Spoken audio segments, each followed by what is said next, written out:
Sebagai mahasiswa yang punya banyak sekali kegiatan kampus, bagaimana caranya tetap istiqomah kepada Allah?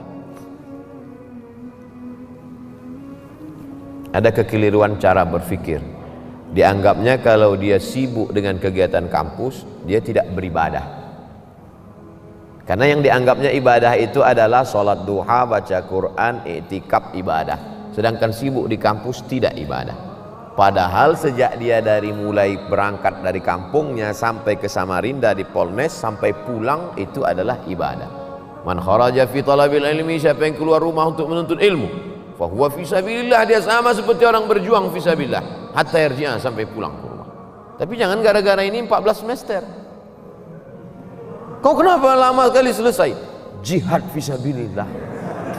Enggak. Tapi itu kalau belajar ke Al-Azhar, Ustadz, fisabilillah. Enggak. Semua ilmu ini datangnya dari Allah Subhanahu wa ta'ala. Hanya saja ada yang fardu ain, ada fardu kifayah. Ilmu agama fardu ain, wajib setiap individu. Karena kalau tidak benar akidahnya, tidak benar fikihnya, tidak benar ibadahnya. Adapun ilmu ini fardu kifayah. Siapa yang memperbaiki jembatan, memperbaiki bangunan, memperbaiki yang bersifat teknik ini kalau tidak orang-orang politeknik? Kalau diserahkan itu kepada Abdul Somad, idza usidal amru ila ghairi ahlihi fantaziri sa'ah. Kalau diserahkan orang pada bukan ahlinya, tunggulah kehancuran.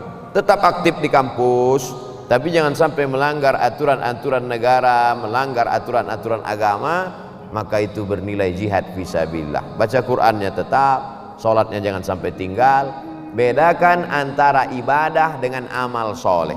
Sholat ibadah, baca Quran ibadah, zikir ibadah. Tapi engkau di kampus menuntut ilmu, kau bekerja nanti, maka itu adalah amal soleh. Menghadap Allah melalui dua.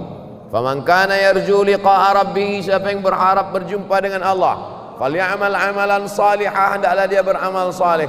Wala yusyrik bi ibadati rabbih ahada, jangan persekutukan Allah dalam ibadahnya. Ibadahnya benar, amal solehnya benar, maka total 24 jam tidurnya amal soleh. Bismika Allahumma ahya wa amut, sampai bangun makannya amal soleh. Allahumma barik lana fima razaqtana wa qina azabannar. Di kampusnya amal soleh. Kalau dalam WC, toilet najis, tempat setan aja bisa bernilai amal soleh. Bismika Allahumma inni a'udzubika minal khubuthi wal khaba'ith, keluar dengan kaki kanan, ghufranaka, bernilai amal saleh. Yang penting ikuti tuntunan sunnah Nabi Muhammad sallallahu alaihi wasallam. Yang terakhir, bagaimana cara mengetahui paham-paham yang tersesat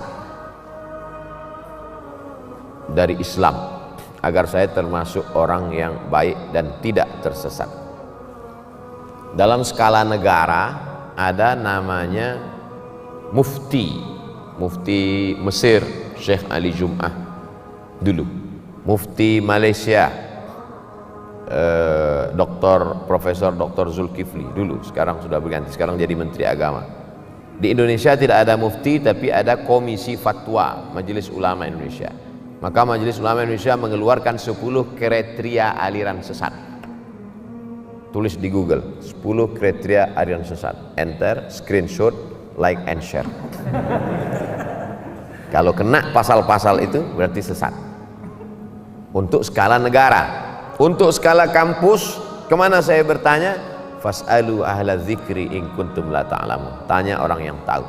Dosen agama Islam, Ustadz Abdurrahman.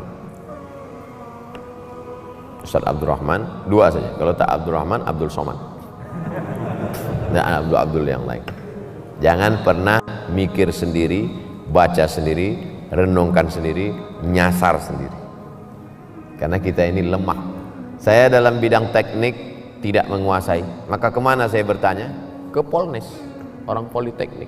Mereka yang paling mengerti tentang itu.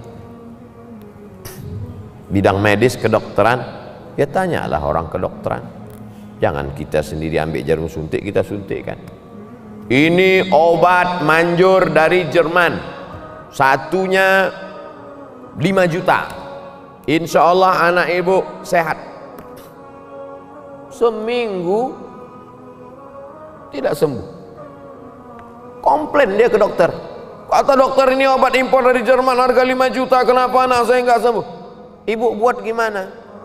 Saya masukkan ke dalam bubur, saya suapkan ke anak saya. Salah bu, saya kemarin kan saya bilang masukkan ke dubur.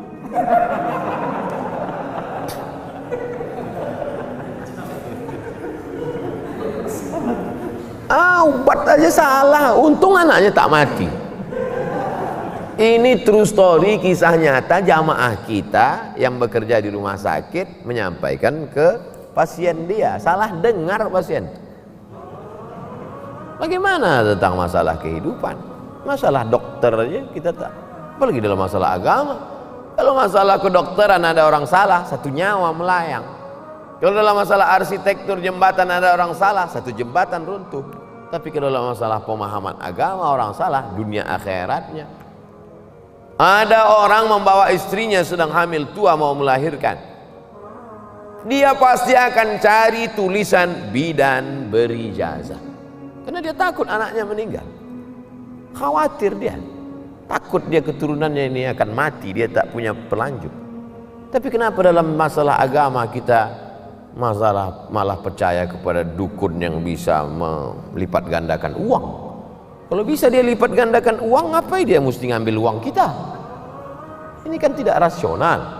Oleh sebab itu kita mesti kembalikan kepada yang punya ilmunya. Siapa itu? Untuk di kampus ya dosen-dosen ilmu agama Islam. Saya kira demikian. Ala hazihin niyah, al-Fatihah.